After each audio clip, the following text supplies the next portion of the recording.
Здравейте, днес ще ви покажа какво нарисувах днес. Нарисувах го ето това. Това е тетрадка. Това не ми харесва. Това го нарисувах в трети клас и сега ще ви покажа как рисуването ми е тръгнало. Нарисувах ето това момиче. Много ми хареса с черно и бяло. Такава коса. Роза. Такова сърце. Котенце и такова стълба, която като обърнеш се превръща. Да, графическа изгледа. Такива устни, носът много не ми се получи и тиква, която мамите с нея много харесва.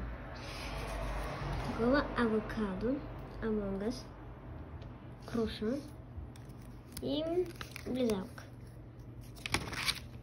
Ето колко нарисувах. Вижте, много не ми се получи и трябва да станете ли. Пишете в коментарите, ако ви е харесало. Чао!